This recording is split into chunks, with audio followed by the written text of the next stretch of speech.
es Fernando Signorini? Sabés que no tengo agencia de publicidad para responder esa pregunta, pero la verdad que no me lo he preguntado nunca, ¿no? Tampoco es que me interesa demasiado saber quién soy. Simplemente creo que como cualquiera.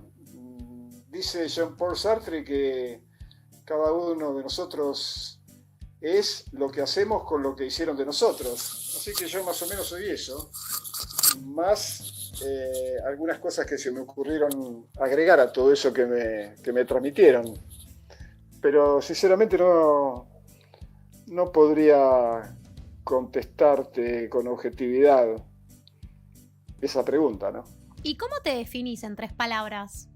Mira, alguna vez escribí que yo soy lo que soy y soy aquello que quise ser, que ser sin haber querido no tiene razón de ser.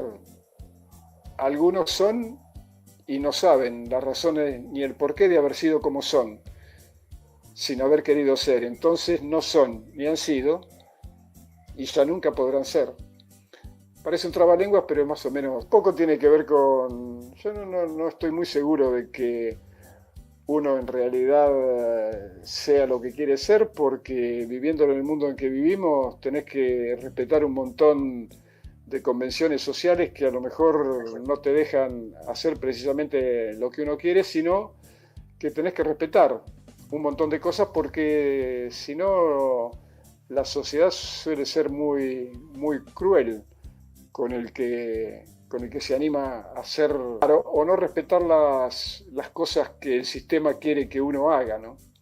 Exactamente. Y entrando un poco a lo que es tu carrera, ¿cuándo es que vos decidiste dedicarte a ser preparador físico, ¿no? Porque si bien sos profe de educación física, ¿cuándo dijiste, sí, quiero ir por acá, quiero preparar jugadores, me quiero dedicar a esto? Sí, desde el principio yo sabía que cuando comencé la carrera no iba a ser profesor de escuela. No me sentía capacitado para eso. Yo quería ser entrenador. Y elegí el fútbol como deporte de conjunto y el tenis como deporte individual.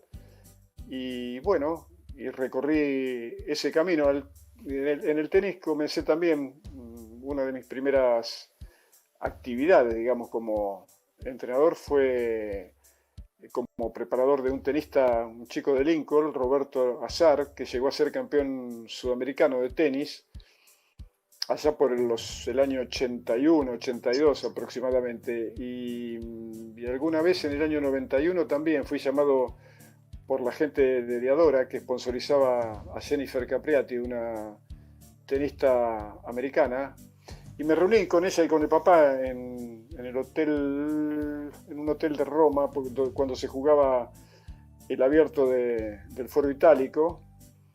Pero bueno, me ofrecieron quedarme a trabajar como su preparador personal y me tenía que para eso trasladar a Tampa, en la Florida, donde ellos tenían además una escuela de tenis con más de 100 pibes. Pero como yo había quedado comprometido con Diego, que había sido suspendido después en abril del 91, y era la única persona de confianza que había quedado en Nápoles para arreglar todas sus cosas, ¿no? De sus temas legales, no sé, todo lo que él tenía en su casa, tenía que preparar el container para enviarlo en Argentina. Entonces, desgraciadamente, hubiera sido una buena manera de empezar en el tenis por arriba, pero el compromiso o la palabra ya estaba dada y le tuve que decir que no a esa posibilidad para quedarme a solucionarle a Diego los problemas que había dejado después de su partida de Italia, ¿no? Bueno, sí, más o menos la relación que vos tuviste siempre con Diego la conocemos por lo que vos fuiste contando. Y ahora que tocaste el tema, ¿qué es Diego Maradona para vos? ¿Qué significa? Y bueno, obviamente fue una especie de llave que me abrió la puerta a poder vivir una vida absolutamente distinta a la que teóricamente yo estaba predestinado. Me salvó seguramente de una vida gris, de una vida con muy pocas emociones, y bien sabemos que una vida sin emociones no sé si vale la pena vivirla. Yo tuve ese enorme privilegio de haber sido elegido por él para desarrollar una función que por entonces era descabellada porque no existía el preparador personal para un jugador de deporte de equipo. Así que eso lo inventó él en el fútbol y yo estuve simplemente ahí en el momento indicado y en el lugar adecuado. Sin ninguna duda, creo que ha sido, sí, yo creo que la persona más importante en mi vida, sin ninguna duda, ¿no? Ya que hablaste sobre Diego y el Barcelona, ¿considerás que la fatiga marcó un antes y un después en la carrera de Diego? Y más allá de eso, ¿considerás que también marcó un antes y un después en tu carrera, ¿no? Porque luego de lo que le pasó esta grave lesión, vos empezaste a trabajar como preparador físico exclusivo de Diego Maradona. Es más, inventaste la profesión. Yo ni siquiera estaría hoy hablando con vos, Claro. sin ninguna duda, porque a partir de ahí fue por eso que Diego se decidió a invitarme a quedarme con él como su preparador personal, ya que, según me confesó, siempre lo había pensado, pero mucho más desde ese momento en que a raíz de esa lesión iba a necesitar un cuidado más cercano. Y vos sabés que después de muchos años yo un día lo conocí a Andoni Goicoechea en un restaurante argentino de Madrid, de María se llama, y entonces le agradecí lo que había hecho por mí, así entre sonrisas, porque sinceramente, sin ese hecho que fue fortuito, yo creo que no fue intencional, sin ninguna duda, te repito, yo no hubiera podido recorrer el mundo detrás de la pelota y haber vivido lo que viví, haber conocido, qué sé yo, o haber estado en más de 40 países y conocer a personajes del mundo del arte, de la política. Sí, sinceramente fue un hecho trascendental en mi vida, ¿no? Bueno, tuviste la posibilidad de agradecerle entonces. ¿Qué fue lo que vos creés que a Diego le evitó ser lo que fue en el Napoli en el Barcelona? Bueno, ante todo fue esa lesión brutal, porque de 4 campeonatos que jugó, ganó 3 el Barcelona. Ganó la Copa del Rey, ganó la Supercopa y ganó otra copa que se llamaba Copa de la Liga. Y perdió el campeonato por un punto en la última fecha contra el Atlético de Bilbao, pero el Barcelona no pudo contar con Diego en 12 partidos, precisamente por esa lesión, y con Bernd Schuster, que faltó 8 partidos también por una lesión de rodilla. Si con ellos dos en el campo, el Barcelona hubiera salido también campeón de la Liga y hubiera conquistado los 4 títulos que disputó. Yo creo que después hubo un enfrentamiento con el presidente del Barcelona, con Josep Núñez, y entonces Diego, que ya por entonces mostraba toda esa rebeldía que lo caracterizaba, cuando no podía llevar adelante sus planes, hizo que aceptara la oferta del Napoli, y por eso después fue que formó parte del equipo partenopeo en una saga maravillosa, porque Napoli en sus 60 y pico de años de historia había ganado solamente una Copa del Rey, y a partir de la llegada de Diego dio vuelta al mapa futbolístico de Italia y puso al sur oprimido por arriba del norte opulento. Ganó 2 Scudettos, ganó la Supercopa de Italia, ganó la Copa UEFA y ganó la Copa Italia. Además fue, en más de un campeonato, nombrado el mejor jugador del torneo, fue goleador en uno de ellos, así que conquistó una cantidad de cosas impresionantes, teniendo en cuenta que además el Napoli en un principio era un equipo destinado a pelear solamente desde la mitad de la tabla para abajo, ¿no? Hablando de esto en cuanto a los jugadores y las lesiones que marcan su carrera, tema Gago, que es un jugador de jerarquía, que posee control del balón, pero en reiteradas ocasiones se lesiona.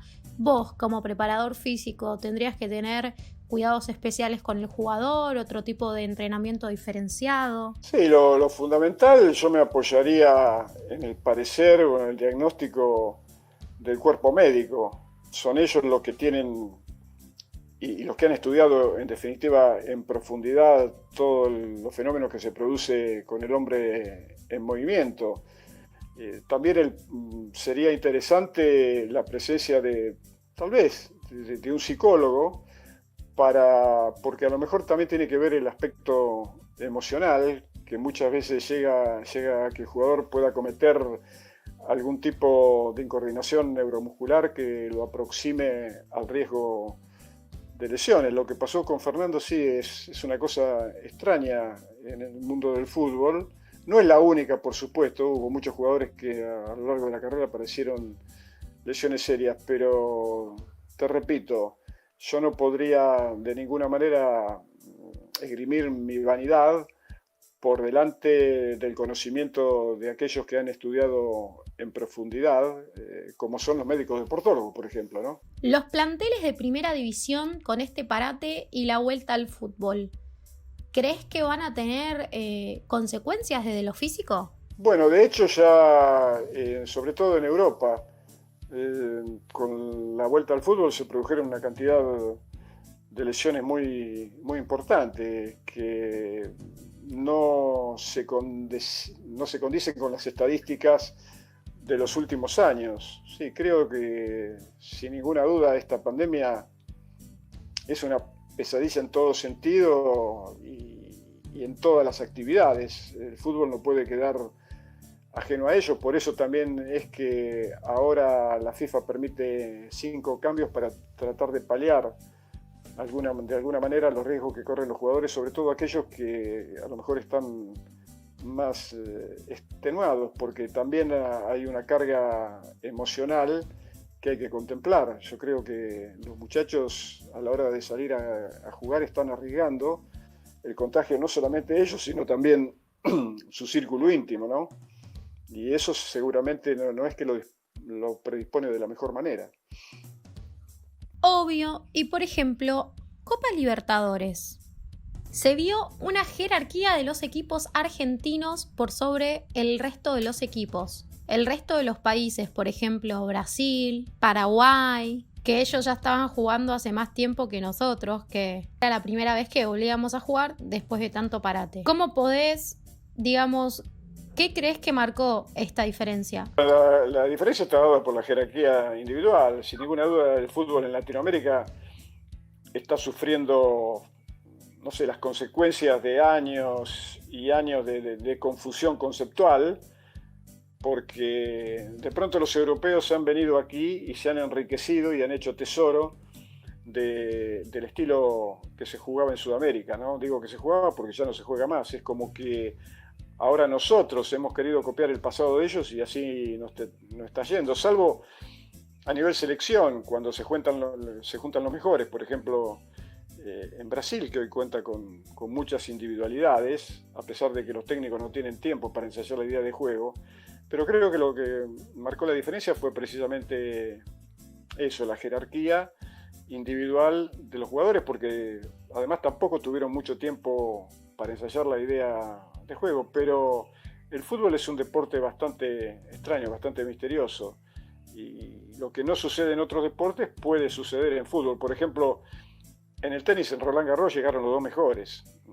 Y sin embargo, en fútbol puede pasar lo que pasó hoy, en que el Cádiz le ganó al Real de Madrid. En otro deporte no pasaría que el número 200 del ranking del ATP le pueda ganar un partido a Rafael Nadal o a Federer. Pero en el fútbol todo puede pasar, y de hecho queda demostrado prácticamente cada domingo. Y bueno, ahora que tocas el tema del fútbol europeo, una hipotética situación en la que, bueno, hoy en día el Bayern Múnich es uno de los mejores equipos, se tendría que enfrentar con Boca o con River. Por ejemplo, vos tenés a Neuer en un arco y a Andrada en el otro, a Carlitos y a Lewandowski. Las diferencias a nivel físico son abrumadoras, pero digo, ¿la cabeza juega a favor o en contra? No, bueno, lo que pasa es que también tiene que ver el hecho de que el Bayern Múnich cuenta con jugadores no sé, que son realmente importantes a nivel mundial. Yo creo que de 10 partidos te ganan 9, no me cabe ninguna duda, pero yo quisiera saber qué haría el Bayern Múnich si le sacan los extranjeros que tiene. Los equipos argentinos están sufriendo también el hándicap de que los mejores jugadores apenas emergen, apenas demuestran que pueden ser figuras, son captados por los equipos europeos que a golpe de bolsillo se lo llevan, más ahora con la irrupción de los jeques árabes, y nosotros nos quedamos desprotegidos. Pero ¿qué sería del Barcelona, por ejemplo, si le sacan a Messi? O de pronto del Paris Saint-Germain si le sacan a Neymar o a otros extranjeros que tienen, o al City o al Liverpool y al Manchester United le sacan los extranjeros. Entonces ya no tendrían el mismo potencial. Lo mismo pasa en la Juventus y le sacan a Ronaldo y a Dybala. En eso hay que tener mucho cuidado. Yo no creo para nada que la diferencia sea física. La diferencia es que ellos contratan a los mejores jugadores del mundo y después entrenan más o menos como todos. Lo que pasa que en general los técnicos, hay un grupo de técnicos europeos que son realmente capaces, que tienen mucho tiempo. Las urgencias no son iguales que en esta parte del mundo. Ahí a lo mejor perdés 3 partidos, pero siguen creyendo en el proyecto. Y acá perdés 2 partidos y te tenés que ir a tu casa y viene otro, y entonces cambia la idea, cambian los jugadores, o por lo menos los titulares. El fútbol argentino está metido en una gran confusión, ¿no? Y yo no creo que por ahora se pueda solucionar. En cuanto a lo físico, viste que hoy en día se está aplicando mucho la tecnología en el deporte. Juan Román Riquelme, quien es uno de los mejores jugadores, el último 10, por lo menos lo que yo considero, habló sobre los GPS que usan los jugadores en el último partido de Libertadores. Y dijo, irónicamente, si estos GPS también marcaban la cantidad de pases errados que tenía el jugador. Digo, ¿cómo ves vos el seguimiento a los jugadores desde la tecnología? ¿Como algo favorable o el fútbol es otra cosa? Mira, para decirlo en pocas palabras, para mí no sirve para nada. Porque entonces te digo, ¿qué jugador hubiera sido Garrincha? ¿O hubiera sido un tal Maradona o Houseman? Si en esos lugares tracción social de que ellos han salido, ¿no? Que son tan precarios.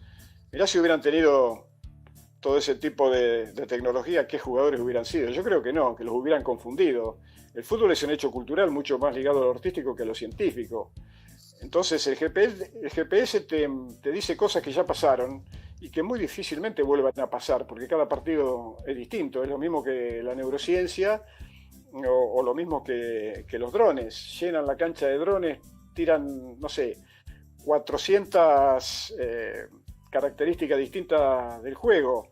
Y vos bien sabés que el fútbol es completamente distinto a la mayoría de los deportes, porque lo que pasó hoy tal vez no pase, o casi seguramente no va a pasar mañana. Además, ninguno de esos aparatos ultra sofisticados y que además son muy caros te dice absolutamente nada sobre el aspecto emocional del jugador. No te dice si el jugador está angustiado por algún problema, a lo mejor familiar, o porque el club no le renueva contrato, o porque tal vez tenga otro tipo de inconvenientes que no puede solucionar. Entonces, todo lo que te dicen esos aparatos, te repito, te lo dicen de cosas que ya sucedieron y que muy, muy, muy difícilmente, porque el rival va a ser otro, porque las circunstancias también. Entonces, para mí, sinceramente, tiene más que ver con el aspecto del negocio que con una utilidad real. Grandes equipos del mundo que hicieron la mejor historia del fútbol mundial, lo hicieron en la época que ni siquiera existían los gimnasios, pero ya en esa época existía el Santos de Pelé, la Holanda de Rinus Michel, o el Madrid de Di Stéfano de las 5 copas. Lo que pasa es que después siempre ocurre lo mismo. Como dijo Menotti, desde que la pelota saltó de los campos de juego a los escritorios de los grandes negocios, el superprofesionalismo le ha hecho un daño casi irreversible. Yo creo que al deporte y muy especialmente al fútbol, ¿no? Vos trabajaste con Menotti y con Bilardo. Si bien no trabajaste, preparaste a Maradona en la selección del 86. ¿Vos notás diferencias en los planteos de ellos? ¿Con cuál te gustó trabajar más? Si bien con Bilardo no trabajaste directamente.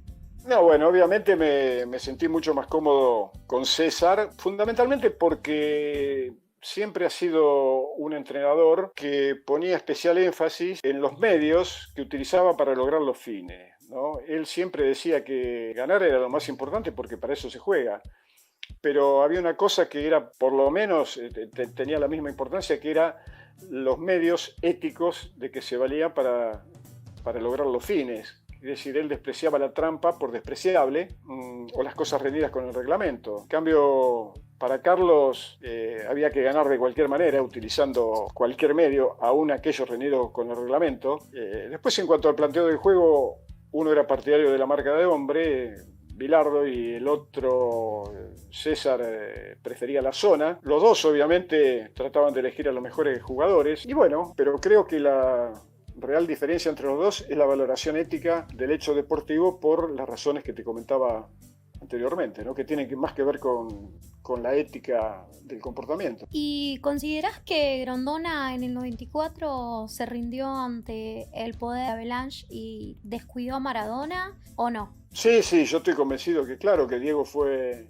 instrumentalizado de un modo casi sanguinario, de un modo vergonzoso, pero una vez más fue la demostración de la instrumentalización que se hacen de los jugadores de fútbol, porque el Mundial de Estados Unidos lo necesitaba a Diego.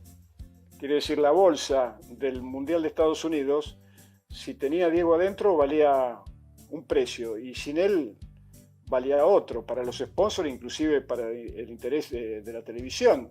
Porque yo estoy seguro de que hoy mismo, si en la selección no jugara Messi, no sé cuánto, o en el Barcelona no jugara, no sé cuántas personas estarían predispuestas y entusiasmadas con mirar el partido. Se mira fundamentalmente a los jugadores que te emocionan, porque en definitiva los recuerdos también es una construcción que se hace a través de todos los hechos que te emocionan en la vida, sea aquellos que te producen alegría o profunda tristeza. Esos son los que no se olvidan.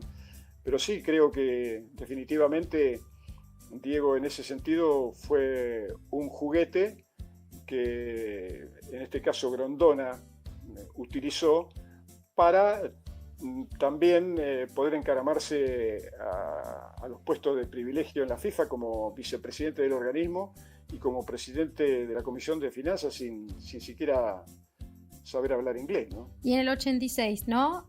Argentina gana el Mundial. ¿Y vos qué ves? ¿El factor para que esto suceda fue Maradona o Bilardo y su juego pragmático? No, todo Lo viviste tiene que desde ver. adentro, ¿no? Por eso te consulto. Sí, todo tiene que ver, pero yo creo que si Diego hubiera jugado en cualquiera de los equipos que llegó a semifinales, en cualquiera de los 4 que llegaron, el campeón era el equipo que tenía Diego. Nunca en la historia de los mundiales se dio que un jugador tuviera tanta influencia a favor de su equipo y en contra de las aspiraciones de los equipos rivales. De eso no tengo absolutamente ninguna duda, si bien es cierto que después, claro, el equipo acompañó porque solo no podés ganar, pero también lo dijo en una declaración bastante curiosa del técnico de Canadá, que fue el equipo que salió último en el Mundial del 86, que dijo, bueno, así no tiene gracia, con Maradona los campeones hubiéramos sido nosotros, así que es una manera de darte cuenta de la importancia decisiva que tuvo Diego en esa conquista, ¿no? Y hoy en día, ¿cómo ves la preparación física de los jugadores? O sea, si vos tendrías que armar una pirámide jerárquica, ¿dónde ubicás la preparación física? La preparación física específica la ubico casi en los últimos planos, porque la preparación tiene que ser futbolística. La preparación física, en todo caso, es para un atleta que lo único que tiene que preparar es el músculo y no el sistema cognoscitivo, porque el velocista tiene... El único problema que tiene que resolver es el de correr lo más rápidamente posible, ¿no? El saltador tiene que preocuparse por saltar lo más alto, el maratonista por tratar de correr a una elevada media para cubrir los 42 kilómetros. El tiempo de duración de cada carrera en el atletismo es fundamental, porque si tardás 1 minuto para recorrer 100 metros no tenés ninguna posibilidad, ¿no? En cambio, en el fútbol es completamente distinto. El jugador cuando toma la pelota sabe dónde tiene que llegar, pero el camino generalmente no es recto. Parafraseando a Machado, tiene que hacer camino al andar. Además tiene que preocuparse por saber si tiene que pasar a derecha, a izquierda, si tiene que frenar, si tiene que acelerar, tiene en cuenta el rival, que le puede, en cualquier momento le puede dar un golpe descalificador. Los atletas están a salvo de todo eso y además el sistema emocional del atleta no está tan involucrado como el del jugador de fútbol, porque el fútbol es una pasión y una cosa es jugar de local y otra cosa es jugar de visitante, pero también otra cosa es jugar de local después de haber perdido, por ejemplo, un clásico por goleada. Entonces, cuando el jugador va a la cancha, vos sabés cómo es. Los insultos, la violencia real y simbólica que se ejerce, la presión de los medios.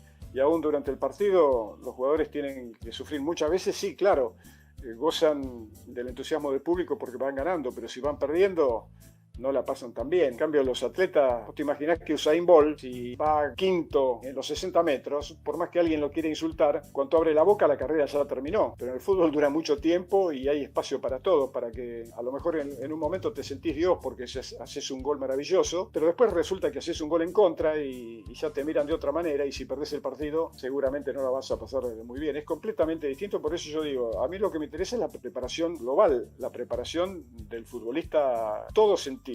Por eso yo no me considero un preparador físico. No, yo creo que soy un preparador de jugadores y en eso se involucra también, digamos, la parte emocional y la parte intelectual. De hecho, Menotti dice que cuanto más sabe el técnico, menos trabaja el preparador físico. Y Mourinho también dice de que no tendría trabajo para darle a un preparador físico convencional porque en el fútbol el problema no es físico. Si el jugador no está adaptado a la forma de juego del equipo, por más que corra, no va a poder nunca ser eficaz. Entonces, por ejemplo, jugadores que vos ves que tienen talento y siempre tienen algún tipo de problemas, no solo hablamos de lesiones, ¿no? Sino que tienen que abandonar un plantel por problemas con el técnico o irse a otro lugar. Pero le sobra categoría, le sobra talento, le sobra juego. ¿Vos sentís que ahí faltó algo de preparación? No, yo creo que ahí lo que falta es una muy buena relación, que hay que ver por qué se deteriora, entre el jugador y el director técnico, que muchas veces quiere ser más importante que el jugador, ¿no? Y sobre todo, en la mayoría de los casos, después hay excepciones que confirman la regla, todos estos grandísimos jugadores tienen también un carácter bastante especial, no son iguales a la mayoría, de hecho no lo son tampoco en el juego, pero bueno, muchas veces la vanidad, muchas veces la inseguridad de los cuerpos técnicos y también de los dirigentes que no quieren a los jugadores rebeldes. Mirá lo que le pasó a Diego por rebelarse ante el poder, o al mismo Leo Messi, que últimamente, cuando él había decidido cambiar de aires para hacer lo que él quería de su vida deportiva, sin embargo se tuvo que rendir ante el poder que le dijo, no, de ninguna manera, vos te quedás acá y tenés que jugar. Y no se pudo terminar de rebelar. Y entonces eso me parece que es algo que con el tiempo los jugadores mismos, a través de un sindicato, tendrían que tener una fuerza que se niegan a ejercer, toda vez que ellos son los principales protagonistas del espectáculo. Si ellos se bajan del escenario, no creo que vayan a jugar los dirigentes, ¿no? Totalmente. Y ahora que nombraste a Lionel Messi, quería preguntarte qué te pasó cuando viste la tapa de Leo y la garganta poderosa. Más que nada vos, que tenés tantas convicciones sociales y estás tan metido en lo social, ver al 10 en una tapa con tanto amor y dedicación por ayudar a la gente, cuando hay tantos jugadores que se olvidan de dónde vinieron y son desclasados. Sí, bueno, es lo que también apunta el poder, ¿no? Esa palabra que dijiste es maravillosa. Eso, lo desclasan. Le llenan los bolsillos de dinero, pero le vacían el corazón y el cerebro para que no sientan el compromiso que tienen con su extracción de clase y para que no piensen en lo importante que serían los mensajes que ellos pueden bajar a tantos chicos que por no tienen ni siquiera la posibilidad de soñar o de concretar a lo mejor ningún sueño. No olvides que la misma exgobernadora de la provincia de Buenos Aires dijo que para qué iban a hacer universidades si sabían que los pobres no llegan. Bueno, para eso, si la política, como el fútbol, como argumento cultural, no es transformador de su propia realidad para ayudar también a la transformación de la sociedad, ¿para qué sirve? Siempre para el interés de unos pocos o de los sistemas de gobierno que instrumentalizan a estos chicos, porque hay casos muy emblemáticos. Por ejemplo, cuando Argentina fue campeona del mundo y volvió con la Copa Buenos Aires, los jugadores, ¿a dónde terminaron? ¿En el balcón de la AFA? No. ¿En una cancha de fútbol? No. ¿A dónde? En el balcón de la Casa de Gobierno. ¿Y por qué en la Casa de Gobierno? ¿Qué tiene que ver el jugador con el gobierno de turno? Yo creo que es un ambiente de mucha perversidad y en ese sentido creo que hay que trabajar desde las bases como para que eso no siga ocurriendo, fundamentalmente educando al jugador. Para mí, de hecho, entrenar es antes que nada educar, porque si no terminan siendo a lo mejor gente con mucho dinero, pero en definitiva sin posibilidades de hacer con su vida lo que quieren, por más que lo convenzan de que sí, porque entonces están siempre como, digamos, como el esclavo que tiene que responder a los caprichos del amo, y tienen que ser felices de acuerdo a las pautas que el poder les baja y no como ellos quisieran ser. Es bastante lamentable este estado de cosas. ¿Crees que el proyecto Villas Unidas viene a cambiar esto? Mirá, al menos con esa intención se ha creado, porque yo desde siempre me preguntaba cuánto le tocó a Fiorito de lo que produjo Diego y cuánto a Fuerte Apache de lo que produjo Carlitos, o de Pacheco de donde salió Riquelme, o de la Villa Itatí de donde salió el Kun Agüero, y así en otras partes del país, qué sé yo, en Ledesma de donde salió Ortega, o la Villa Sur de Rosario donde salieron jugadores extraordinarios como Arriola, Tom, como el Chelito Delgado. Entonces esto intenta ser una especie de llamado de atención para que, creando un club reconocido por AFA para que juegue campeonatos de manera oficial en varones y mujeres, le permitan después a los clubes recibir todos los provechos de los derechos federativos y los derechos económicos de estos jugadores, porque si no, cuando van a los grandes clubes, como siempre el pez grande se come el pez chico y te reconocen un 6%, que además te lo dibujan porque nunca se saben las cifras reales, pero además la importancia de Villas Unidas está en el hecho de que fundamentalmente el fútbol, cualquier otro deporte que se vaya a desarrollar dentro de la organización, es un poco el imán o la zanahoria para sumar a la mayor cantidad de jóvenes posibles, ¿no? Aquellos que no lleguen a través de sus condiciones naturales para jugar a un deporte, bueno, por lo menos tendrán la posibilidad de asistir a escuelas de oficio, ¿no? A donde aprender, por ejemplo, a ser técnicos de computación, o electricistas, o plomeros, y lo más capaz es poder llegar a través de becas a la universidad para cambiar este estado de cosas que en el tercer milenio de la era cristiana me parece que sigue siendo una perversidad. Yo creo que con el paso del tiempo, dentro de algunas décadas, Villas Unidas va a ser uno de los clubes más importantes, porque los mejores van a seguir saliendo de estos lugares, porque la perversidad del sistema va a hacer que el status quo no cambie para nada. Así que en eso estamos. Va a llevar tiempo, no va a ser para nada fácil, porque hay que luchar contra intereses muy poderosos en todo, para reclamar en definitiva justicia, que se trata ahí una manera de, como los chicos de familias más opulentas, que también los de abajo tengan las mismas posibilidades. Después su capacidad va a decir hasta dónde pueden llegar, ¿no? ¿Cómo ves a la Argentina hoy, a la situación del país? Yo creo que, ante todo, con un deterioro cultural que asombra, porque yo, como tengo muchos años, fui testigo de la historia de las últimas décadas de Argentina, y yo conocí un país que era distinto y era mejor, fundamentalmente por el hecho de que la gente respetaba valores que hoy se pisotean, ¿no? Hoy hay un individualismo feroz, y yo creo que aprender a vivir es fundamentalmente preocuparse por el otro, toda vez que vivimos en sociedad. Ahora, si decidimos irnos a vivir a la montaña solos, bueno, es otra cosa, pero acá tenemos que respetar pautas, como ocurre ahora con los protocolos a raíz de la pandemia. Bueno, esto, entre los negacionistas y los que quieren hacer lo que quieren, están arriesgando, e inclusive indirectamente son culpables, no sé si culpables, pero responsables de mucha gente que se infecta y más de uno que pierde la vida. Creo que una de las facetas más importantes en el ser humano, o de las virtudes, es el desarrollo de la sensibilidad, ¿no? Que creo que es lo que está faltando. Eso, sensibilidad. Y volviendo al fútbol, la nueva AFA, esta denominación nueva, la nueva AFA, Tapia, Tinelli, ¿cómo los ves?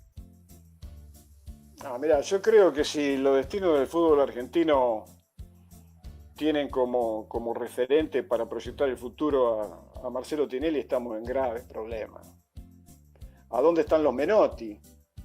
¿A dónde están los Bielsa?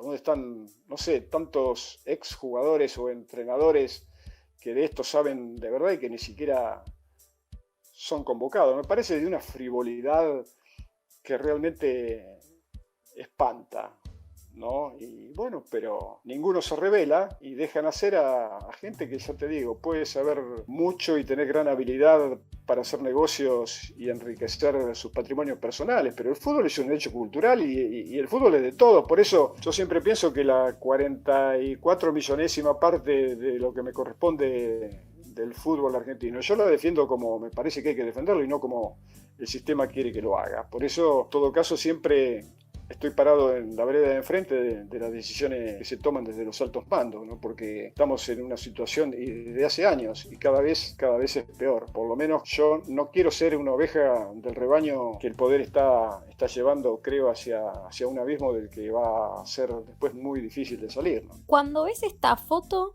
que no sé si la ves acá, la que tengo de fondo,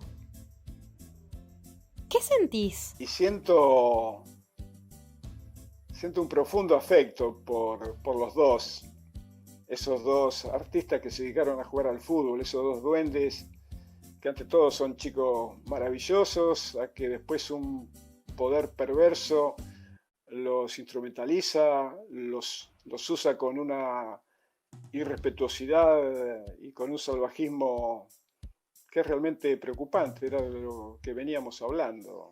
Creo que me encanta que Lío ahora, en la última época, haga ruido al cerrar la puerta, se rebele contra el poder, por más que el poder siempre lo van a tener ellos y va a ser muy difícil que pueda imponer sus condiciones, pero al menos decir algo. Creo que son granitos de arena, que es como dice Atahualpa Yupanqui. La arena es un puñadito, pero hay montañas de arena. Entonces, eso va a servir para crear conciencia en las nuevas generaciones de futbolistas, para que cada vez sean más los que se rebelen y algún día que sean ellos los que se hagan cargo de los destinos del fútbol a nivel mundial.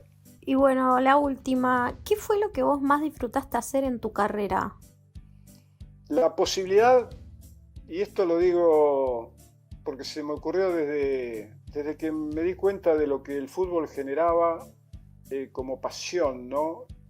Sobre todo en los chicos que por no tener no tienen nada, Juli. Entonces la única posibilidad de sonreír es que a lo mejor el domingo alguno de sus ídolos le produzca una sonrisa por un gol o por una victoria. Yo sé que son cosas efímeras, pero debe ser muy difícil no tener siquiera esa posibilidad de ser feliz a través de lo que el fútbol genera, si bien yo estoy en contra del sentido tribal de pertenencia, porque generalmente eso hace que se levanten más muros en vez de tender puentes entre las personas, entre los hinchas de un equipo, de otro, o aún a nivel de selección, ¿no? Yo, como vos, no soy argentino porque elegí, sino porque mi mamá estaba en Argentina, pero si mis antepasados se hubieran ido a Tailandia, yo sería tailandés. Entonces mi lugar en el mundo es el mundo. Creo que de una vez por todas tenemos que terminar con este salvajismo brutal y tribal que viene desde nuestros ancestros, de defender el nacionalismo, el lugar donde uno nace, que eso te lleva también a conductas que muchas veces son tremendamente violentas, como es la pertenencia, no sé, de pronto al sentido religioso. Ayer mismo en París hubo un hecho escalofriante en que un musulmán decapitó a un profesor de una secundaria porque el tipo había mostrado una caricatura de Mahoma. Vos fijate que después de miles de años el ser humano sigue dándole la razón a Albert Einstein cuando dijo que conocía dos cosas infinitas, el universo y la estupidez humana, pero que del universo no estaba tan seguro. En cambio, de la estupidez humana sí, ¿no? Bueno, profe, muchas gracias por esta nota. Hubiese sido buenísimo poder hacerla cara a cara, pero bueno, la pandemia no nos deja. Seguro. Pero sí, lo que nos deja esta nota es todo lo que vos le dejaste al fútbol, ¿no? Que no es poco. No, mirá, yo creo que todo fue culpa de Diego y de los jugadores. Yo no tengo nada que ver.